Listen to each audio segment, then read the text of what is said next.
If I say a polar bear slides down a snowy hill, I don't see it in my mind. It's just a concept, but you probably did just now, without even closing your eyes. This is called aphantasia, and it affects about 2 to 3% of the population. I don't have a mind's eye. If I try to picture a banana, it's just black. I can't visualize things in my head, not when I'm awake, and not even when I'm dreaming. My dreams are only concepts, I never actually see them. I don't really see it as a handicap, it's more like a quirk of my imagination. That said, there are definite drawbacks. For example, I can't picture someone's face or replay a memory in my mind. In addition to being aphantasic, I'm also a writer. In 2016, I wrote an article for New Scientist magazine after interviewing a lead researcher on aphantasia and several people who have it. I was later invited to teach a creative writing workshop at the first Extreme Imagination Conference at the University of Exeter. My fiction was even featured in the Inside the Mind's Eye exhibit at the Royal Albert Memorial Museum.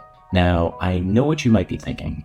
If you can't see things in your head, how do you write, especially fiction? I'll admit my writing is influenced by aphantasia. My stories often lean toward the conceptual.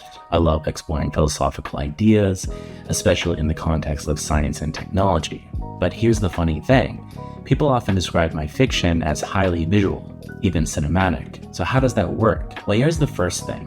While I can't visualize, I do have a kind of non-visual image system.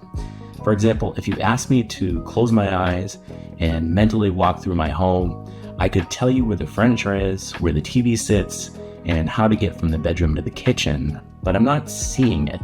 It's more like a spatial map in my head, a kind of schematic that just exists. The bottom line is I don't need to see something in my mind to help you see it in yours. That's how I write fiction. I choose details I know will spark mental images for readers, describe them as concretely as possible, and arrange them in a logical order. For me, writing is like patchwork. I don't visualize scenes beforehand because I can't. I know what I want to happen, who's there, and roughly what they'll do and say. Then I piece together the right details in the right order so that your mind can build the scene. So maybe I am at some kind of a disadvantage without a mind's eye. But I wanted to write creatively, and I didn't even know I had a condition until a few years ago. So I just did it. I found workarounds. I figured it out. And I'm curious about other people out there. What disadvantages have you faced, and how did you work around them to do what you love?